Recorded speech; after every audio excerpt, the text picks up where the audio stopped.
भूतिया जंगल और समुद्र का श्राप भाग 4। लारा के बलिदान के बाद जंगल और समुद्र शांत हो चुके थे। राज और माया गांव लौट आए, लेकिन राज के मन में एक गहरी उदासी थी। वह अक्सर समुद्र किनारे जाकर घंटों बैठा रहता, उस परछाई की तलाश में जो उसे लारा की याद दिलाती थी। लेकिन शांति ज्यादा दिनों तक नहीं रही। एक दिन जब राज समुद्र किनारे बैठा था, तभी गांव के बुजुर्ग बाबा उसके पास आए। तू अब भी लारा को याद कर रहा है? बाबा ने गहरी आवाज में पूछा। वह चली गई बाबा, लेकिन कभी कभी मुझे लगता है कि वह कहीं न कहीं जिंदा है। बाबा ने राज की आंखों में देखा और कहा, जो प्रेम इतना सच्चा हो वह इतनी आसानी से खत्म नहीं होता। राज चौंका। इसका क्या मतलब? बाबा ने दूर क्षितिज की ओर देखा और कहा, श्राप खत्म नहीं हुआ है बेटा। लारा अभी भी कहीं न कहीं मौजूद है, लेकिन वह इस दुनिया में नहीं बल्कि एक दूसरी दुनिया में कैद है। राज के दिल की धड़कन तेज हो गई। क्या वह वापस आ सकती है? बाबा ने गहरी सांस ली। अगर तू सच में अपने प्यार को वापस लाना चाहता है तो तुझे फिर से कालवन जंगल जाना होगा।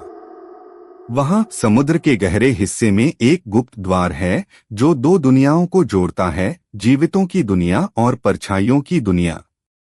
राज और माया ने बिना समय गवाए जंगल की ओर प्रस्थान किया।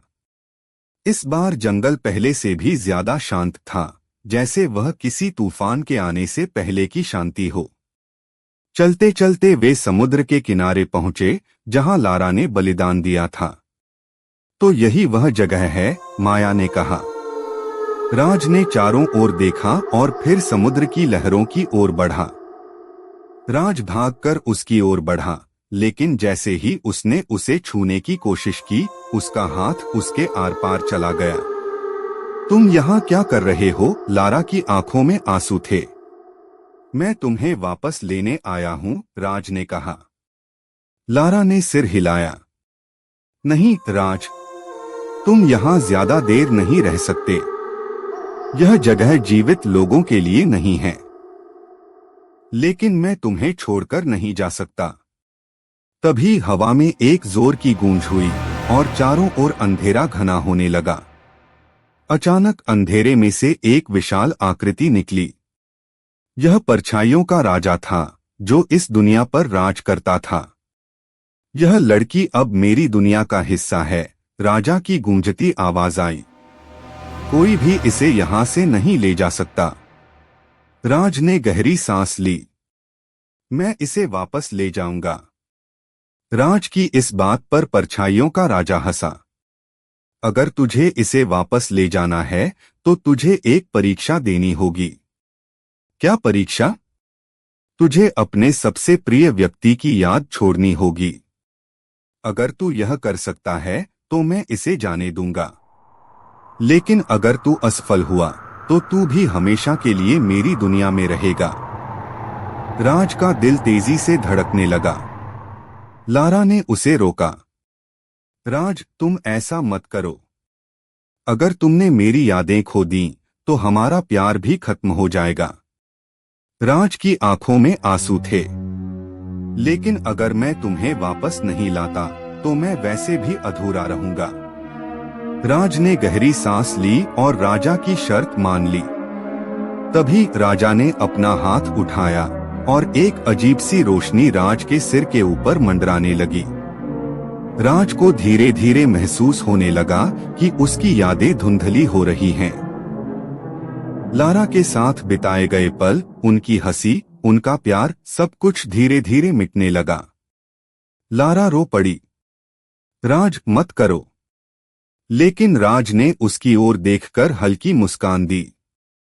अगर यही तुम्हें वापस लाने का एकमात्र तरीका है तो मैं तैयार हूं। जैसे ही आखिरी याद भी मिटने वाली थी, लारा ने जोर से चिल्लाया, नहीं। अचानक चारों ओर तेज रोशनी फैली और परछाइयों का राजा पीछे हट गया। यह कैसे हो सकता है? राजा चिल्लाया। लारा की आंखों में आंसू थे, लेकिन अब उनमें एक नई शक्ति थी। सच्चा प्यार कभी मिट नहीं सकता, उसने कहा। तुम चाहो जितनी भी परीक्षाएं ले लो, लेकिन जो प्रेम सच्चा होता है वह हमेशा बना रहता है। तभी एक तेज झटका महसूस हुआ और राज, लारा और माया फिर से समुद्र किनारे पहुंच गए। राज की आंखें खुली तो उसने खुद को माया के साथ जमीन पर पड़ा पाया। क्या हम वापस आ गए? राज ने हैरानी से पूछा। माया ने सिर हिलाया। हाँ, और देखो। राज ने देखा कि लारा उनके सामने खड़ी थी, बिल्कुल वैसी ही जैसी पहले थी, कोई परछाई नहीं, कोई धुंधलापन नहीं। राज की आंखों में आंसू आ गए। लारा ने हल्की मुस्कान दी। मैं वापस आ गई, राज ने उसे कसकर गले लगा लिया। समुद्र के किनारे सूरज उग रहा था और काल्वन जंगल अब पूरी तरह शांत था। श्राप खत्म हो चुका था, या शायद यह बस एक नई शुरुआत थी।